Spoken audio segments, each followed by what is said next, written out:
آج جب بشرا be be خود ہی اڈیالہ جیل پہنچ گئی کہ میں نے اپنے آپ کو گرفتار کروانا ہے، کیونکہ ان کو 14 سال قید کی سزا سنا دی گئی تھی۔ اب یہ دیکھیں یہ ہمارے جو طاقتور ہیں وہ کس طرح سیاسی چال چل رہے ہیں۔ بشرا بی بی نے کہا کہ میں نے عمران خان صاحب کے ساتھ ہی اڈیالہ جیل میں قید ہونا ہے۔ ایک ہی کمرے میں تو نہیں ہوں گے، لازمی بات ہے، علیحدہ علیحدہ کمرے ہوں گے، لیکن وہاں کے جیل سپرنٹینڈنٹ نے کہا کہ ہمیں ابھی تک ریٹن آرڈر نہیں ملا، اس لیے ہم آپ کو قید نہیں کر سکتے۔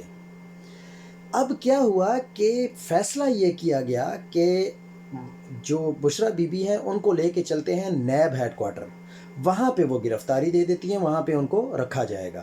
لیکن جب گاڑیاں چلی وہاں اڈیالہ جیل سے نیب ہیڈ کوارٹر کی طرف، تو راستے میں ہی نوٹیفیکیشن مل گیا کہ بشرا بی بی کو آپ لوگوں نے لے کر جانا ہے اسلام آباد میں، جو ان کا بنی گالا والا گھر ہے وہاں۔ کیوں یہ کیا گیا ہے؟ یہ صرف ایک سیاسی چال ہے۔ چال یہ ہے کہ اب کل سے آپ سنیں گے کہ مریم نواز ہر جلسے میں یہی کہتی پھرے گی کہ دیکھو میں کہتی تھی نا کہ لاڈلی والا کام کیا جا رہا ہے عمران خان کے ساتھ اور بشرا بی بی کے ساتھ، اس لیے اس کو وہاں پر شفٹ کیا گیا ہے۔ لیکن پاکستانیوں، آپ لوگوں نے کبھی بھی ان کے دھوکوں میں نہیں آنا۔ یہ ہمیشہ جھوٹ اور بے ایمانی کا سہارا لیتے ہیں۔